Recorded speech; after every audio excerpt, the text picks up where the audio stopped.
BLK vlogs YouTube ఛానల్కి స్వాగతం సుస్వాగతం. AP deputy CM Pawan Kalyan తన భార్య అన్నా లెజ్నవా గ్రాడ్యుయేషన్ సెరమనీకి హాజరయ్యారు. సింగపూర్లో జరిగిన ఈ కార్యక్రమంలో మాస్టర్ ఆఫ్ ఆర్ట్స్ విభాగంలో పోస్ట్ గ్రాడ్యుయేషన్ డిగ్రీ పట్టాను అందుకున్నారు అన్నా లెజ్నవా. నేషనల్ యూనివర్సిటీ ఆఫ్ సింగపూర్లో ఆమె పోస్ట్ గ్రాడ్యుయేషన్ను పూర్తి చేశారు. ఆమె పట్టా తీసుకుంటున్న ఫోటోలు, వీడియోలు ప్రస్తుతం సోషల్ మీడియాలో తెగ వైరల్ అవుతున్నాయి. అన్నా లెజ్నవా పట్టా తీసుకోవడానికి వెళ్తుండగా వెనకాలే నడుస్తున్న పవన్ కళ్యాణ్ ఫోటోలు చూసి ఫ్యాన్స్ తెగ కామెంట్లు పెడుతున్నారు. సింగపూర్లో కూడా Pawan Kalyan style and swag ఏం మారలేదంటూ అభిమానులు పోస్ట్ చేస్తున్నారు. ఇక ఈ సందర్భంగా అన్నాకి శుభాకాంక్షలు తెలియజేస్తూ కామెంట్లు పెడుతున్నారు.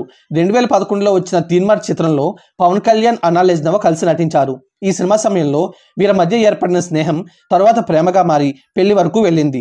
అన్నా లెజ్నవాను 2013లో పవన్ కళ్యాణ్ పెళ్లి చేసుకున్నారు. వీరికి మార్క్ శంకర్ పవనోవిచ్ అనే కుమారుడు కూడా ఉన్నాడు. అయితే అన్నా లెజ్నవాకు తన మొదటి వివాహం ద్వారా పుట్టిన ఓ కూతురు కూడా ఉంది. ఆమె పేరు పోలేనా అంజనా పవనోవా.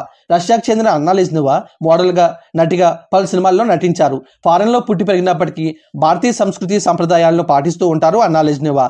బయటికి ఎక్కడికి వెళ్ళినా ట్రెడిషనల్ లుక్లోనే కనిపిస్తుంటారు. ఇక పవన్ కళ్యాణ్ సినీ కెరీర్ విషయానికి వస్తే ప్రస్తుతం ఆయన చేతిలో 3 భారీ ప్రాజెక్టులు పెండింగ్లో ఉన్నాయి. సాహో సుజిత్ డైరెక్షన్లో చేస్తున్న ఓజీ చిత్రం దాదాపు 80% షూటింగ్ని పూర్తి చేసుకుంది. ప్రస్తుతం పవన్ డేట్స్ కోసం సుజిత్ ఎదురు చూస్తున్నారు. నిజానికి ఏపీ ఎన్నికల హడావిడి లేకపోతే సెప్టెంబర్ 27న ఈ చిత్రం రిలీజ్ కావాల్సి ఉంది.